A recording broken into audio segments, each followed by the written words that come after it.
Hello বন্ধুরা, আসসালামু আলাইকুম। সবাই কেমন আছেন? আশা করি সবাই ভালো আছেন। আলহামদুলিল্লাহ, আমিও ভালো আছি। তো বন্ধুরা, আজকে আমরা এমন একটা জায়গায় এসেছি যে এই জায়গাটা হচ্ছে কি আমাদের এলাকায় অবস্থিত, সাহারবাটি আটকবর নামে অবস্থিত। ঠিক আছে, এইখানে 1971 সালে যখন যুদ্ধ হয় তখন মিলিটারি বাহিনীরা এখানে 8 জনকে দুই জায়গাতে দাফন করে রেখেছিল। ঠিক আছে, দুই জায়গাতে দাফন করে রেখেছিল, তাদের সমাধি এখানে আছে। আর আমাদের বাংলাদেশের সরকার মুক্তিযোদ্ধাদের এমন স্বীকৃতি দিয়েছেন তাদের স্মৃতি ধরে রাখার জন্য এই মাঠের মধ্যে দেখুন, দেন এই ধারে কিন্তু কোনো ঘর বাড়ি নাই, পুরাটা মাঠ। সেই জন্য বাংলাদেশ সরকার এই মাঠের ভিতর মানে শহীদদের স্বীকৃতি দেওয়ার জন্য এখানে তাদের মানে এরা কোনো অস্তিত্ব ছিল না, খালি দুইটা কবর ছিল। এবং এই জায়গাটা আট কবর নামে পরিচার মানে আট কবর নামে চলতো এই জায়গাটা।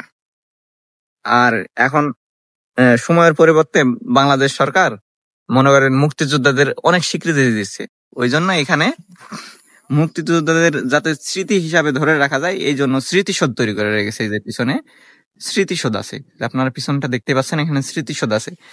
তো আমরা আপনাদের আরো মানে যেখানে শহীদরা আছে এবং শহীদদের নাম কি সেগুলো আপনাদের দেখানোর চেষ্টা করব। এই যে আমার পিছনে যে বোর্ডটা দেখতে পাচ্ছেন, এই যে এখানে লেখা আছে যে কারা কারা শহীদ হয়েছিল, মানে 1971 সালে যারা মনে করেন যুদ্ধ করেছিল, মিলিটারি বাহিনীরা যাদেরকে মেরেছিল, মানে মিলিটারি বাহিনীরা যাদেরকে হত্যা করেছিল, যাদের গুলিতে মানে নির্মম ভাবে যারা হত্যা হয়েছিল, তাদের এখানে নামও উল্লেখ করা আছে এবং কোথায় বাড়ি সেগুলো উল্লেখ করা আছে। এবং তাদের তাদের সমাধিও এখানে আছে। তো আমরা আপনাদের সেই সমাধিটা আগে দেখানোর চেষ্টা করব, তারপরে আমরা আপনাদের নামগুলো তাদের বাড়ি কোথায় সেইগুলা দেখানোর চেষ্টা করব। তো আমাদের সাথে থাকবেন। তো বন্ধুরা, পরিবেশটা কিন্তু অনেক সুন্দর পরিবেশ।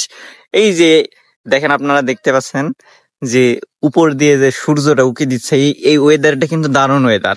আর এটা মাঠের ভিতরে, ওয়েদারটা অনেক সুন্দর।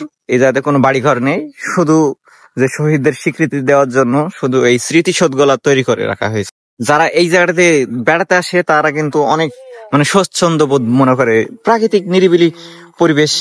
এই জায়গাটাতে বেড়াতে আসে। 4টা লাশ আছে, এই যে সমাধিটা দেখতে পাচ্ছেন যে সামনে, এখানে 4টা আছে।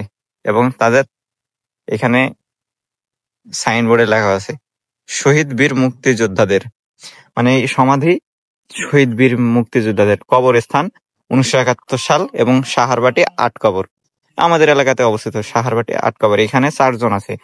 এইখানে আপনার 4 জনকে সমাধি দিয়েছিল। এবং ওই যে অপোজিট সাইডে এই যে এখানে 4 জনকে সমাধি দেওয়া হয়েছিল এবং অপোজিট সাইডে আরো 4 জন আছে। তো আপনাদের ওইখানে গিয়ে দেখাবো। আর এখানে প্রত্যেক দিন মনে করেন প্রত্যেক দিন কোনো না কোনো মানুষ আসে এই জায়গাটা দেখার জন্য, কারণ এই জায়গাটাতে আসলে অনেক প্রাকৃতিক সৌন্দর্য, নিরিবিলি পরিবেশ, সেগুলো দেখতে ভালো লাগে। এই জন্য আমরা ওইখানে মাঝে মধ্যে ভিডিও করতে আসি। আমার জেলায় যে নিদর্শনগুলো আছে সেই নিদর্শনগুলো আপনাদের দেখানো উচিত। এবং এই জন্যই আমি আমার জেলাতে যতগুলো মানে পর্যটক করার যতগুলো জায়গা আছে সেসব জায়গাগুলো আপনাদের মাঝে তুলে ধরবো। এই যে এখানেও 4টা সমাধি আছে 4 জনকে। এই যে এইখানেও 4 জনকে, মানে ওরা তো সেইভাবে দাফন করে নাই, এক জায়গায় চাপা দাফন করে দিয়ে চলে গেছিল। এখানে 4 জন, ওইখানে 4 জন, এই 4 জন করে 8 জনকে এখানে চাপা দিয়ে গেছিল। আর তাদের এই শহীদদের স্বীকৃতি দেওয়ার কারণেই আজ এইখানে এই স্মৃতিসৌধ তৈরি হয়েছে। শুধু শহীদদের স্বীকৃতি দেওয়ার জন্য এই বাংলাদেশ সরকার এনে স্মৃতিসৌধ তৈরি করেছে। আর এখানে অনেক মানুষ মানে বিশেষ করে শুক্রবারের দিন মানে অনেক মানুষ এই জায়গাটাতে ঘুরতে আসে। 1971 সালে যারা এখানে শহীদ হয়েছিল তাদের 8 জনের এইখানে নাম দেওয়া আছে। ঠিক আছে, নামগুলা পড়ে শোনাচ্ছি।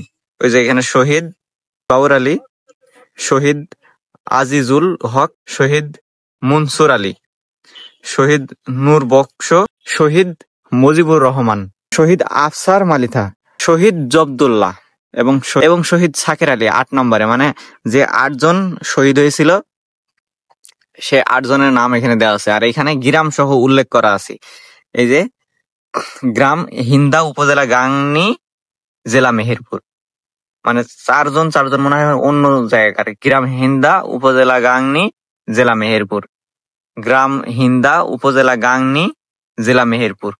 গ্রাম হিন্দা মানে 4 জন হিন্দার, ঠিক আছে, আর হচ্ছে কি 4 জন নওপাড়ার। এই 4 জন নওপাড়া, উপরে 4 জন হিন্দা আর নিজের 4 জন নওপাড়া। এই হলো 8 জনের নাম, যারা 8 জন শহীদ হয়েছিল। আর এখানে তাদের বাড়ি উল্লেখ করা আছে যে কারা কারা এখানে শহীদ হয়েছিল। তো বন্ধুরা, এই ছিল আজকে আমাদের ভিডিও।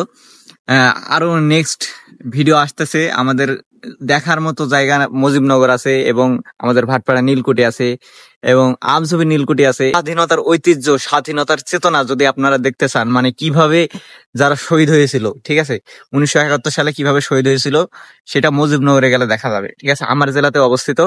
আর আমার জেলা বিখ্যাত কিন্তু মুজিবনগরের জন্য, ঠিক আছে। তো আমার জেলাতে আসলে আপনারা মুজিবনগর দেখতে পাবেন। মুজিবনগরে আসলে একটাই কি, মুক্তিযুদ্ধের চেতনা। এশিয়া মহাদেশের ভেতরে আমার জেলাতে কৃষি খামার সেরা, এবং ঘোরার মতো জায়গা আছে।